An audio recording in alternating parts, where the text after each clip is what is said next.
अस्सलाम वालेकुम। Fourth year class. आज हम रेस्पिरेटरी सिस्टम ऑफ यूरोमास्टिस पढ़ने जा रहे हैं। आपकी बुक में ये बहुत छोटा सा टॉपिक दिया हुआ है लेकिन है ये बहुत इम्पोर्टेंट।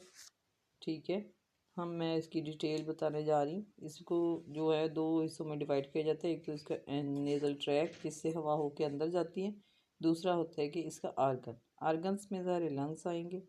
इसका ट्रैक में यही ट्रैकिया आएगा। ये आप डायग्राम में आप देखेंगे ऊपर आपको नज़र आ रहा है लेरिक्स, इसका ट्रैकिया, इसका ट्रैंकस जो कि बाइफरकेट हो गए ब्रोंकस में कन्वर्ट हुआ है। ब्रोंकस जो है वो अपने रिस्पेक्टिव लंग्स में इंटर हुए हैं।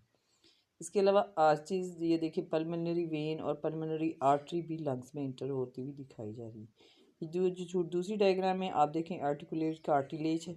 ये वो कार्टिलेज होती है जो कि इसके वोकल कॉर्ड में होती है और इसे प्रोटेक्ट करती है। और कोराकॉइड कार्टिलेज भी होती है। ठीक है, इसके बाद लैरिक्स है, ट्रैकिया है। ट्रैकिया के ऊपर ट्रैकिया रिंग्स बने हुए हैं।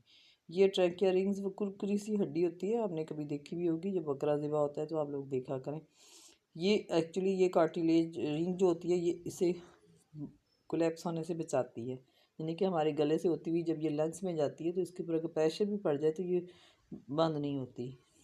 इसमें यूरोमैस्टिक्स में वोकल कॉर्ड नहीं होती, इसलिए यूरोमैस्टिक कभी भी साउंड प्रोड्यूस नहीं कर सकता। ये बिल्कुल खामोश रहता है क्योंकि वोकल कॉर्ड इसमें है ही नहीं। ठीक है, अब हम इसकी डिटेल देखते हैं रेस्पिरेटरी ट्रैक के। Respiratory system of uromastyx consist of two main portions, respiratory tract and respiratory organ. Respiratory tract में देखें क्या होगा। Respiratory tract starts from the external nares. There are pairs of small oval spurtures on the snout slightly above the mouth. On its inner sides, each nares possesses a prominent swelling of a mucous membranes which serves as a valve to close the aperture during the ब्रोइंग। ठीक है, ये जो valves हैं ये जब ये अपने bill में जा रहा होता है तो इसको आगे से क्लोज कर देते हैं ताकि मिट्टी इसके नोज में ना जाए। External nares leads into small sacs, nasal chambers, olfactory sacs lying in the skull. The nasal chambers opens posteriorly by a pair of small aperture. The intestine nares into the interior part of this spacious buccopharyngeal cavity. On the floor of the buccopharyngeal cavity between the nasal bifurcate of tongue lies a small medium longitudinal slits called the glottis. ग्लोटस आप अपना मुंह खोल के भी देखें उसमें होता है, which leads into a short medium chamber called the larynx. The wall of the larynx is supported by a pair of arytenoids and a medium coracoids cartilage. The arytenoids and cartilage are situated in the interior wall of the pharynx and give support to the lips of the glottis. The posteriorly, these two cartilage articulates with the anterior lateral sides of the coracoids cartilage. In यूरोमास्टिस the vocal cords are lacking. ठीक है, vocal cord इसमें नहीं होती। Vocal cord होने की वजह से कोई एनिमल आवाज़ प्रोड्यूस कर सकता है। The larynx is provided with two pairs of muscles. The inner muscle compress langrethus, which serves as a sphincter of the glottis, and the outer muscles. The larynx leads posteriorly into the trachea, which is an elongated cylindrical tube running backward through the neck ventral to the esophagus. ठीक है, wall of the trachea is supported by series of complete cartilage rings throughout its length, which supports the trachea to collapse. Some of the tracheal rings are bifurcate after entering the thorax. The trachea almost reaches the base of the heart, where it bifurcates into two very short, narrow tubes, bronchi, which are also supported by complete cartilaginous rings.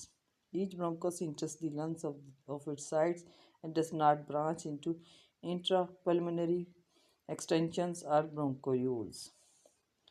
Respiratory organ जो इसका है वो है lungs. Respiratory organ of the यूरोमास्टिस are a pair of lungs. They are situated one on either side of the heart in the thorax cavity. Both the lungs are symmetrical in shape, size, and they are elongated, fusiform, thin-walled, elastic, hollow sac of orange color. आप लोग colours देखा करें lungs के। The posterior ends of the lungs appear pointed when they are empty but rounded when they are inflated. The inner lining of the lungs is raised into a network of low ridges which includes shallow depression or alveoli. The cavity of the lung is continuous. These ridges are more numerous and closer in the interior part of the lung than in the posterior part. The ridges increase the respiratory areas of the lung.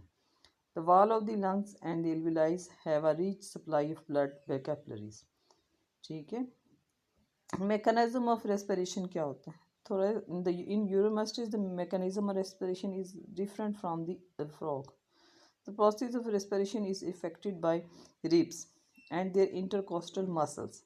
Intercostal muscles कौन से होते हैं? जो ribs के दरमियान होते हैं. ठीक है. The intercostal muscles which extends between the ribs pulls the ribs up backward and forward. Thus the pleuroperitoneal cavity is raised and increased in size. ठीक है. When the cavity is increased, the lungs expand and fresh air rushes into the lungs from the outside through the nostrils, buccal cavity, and glottis, trachea, and bronchi. When the cavity is decreased, the lungs are pressed and air is forced out through the same above passage. Exchange of gases take place in the alveoli through their thin moist wall. The uromastosis, the respiration is only pulmonary. ठीक है. ये छोटा सा topic है. आज हमने next topic भी छेड़ना है. आपको मैं होमवर्क जो आज का दे रही हूँ वो ये है कि आप लोगों ने मुझे नेक्स्ट नर्वस सिस्टम में से MCQs बना के भेजने हैं.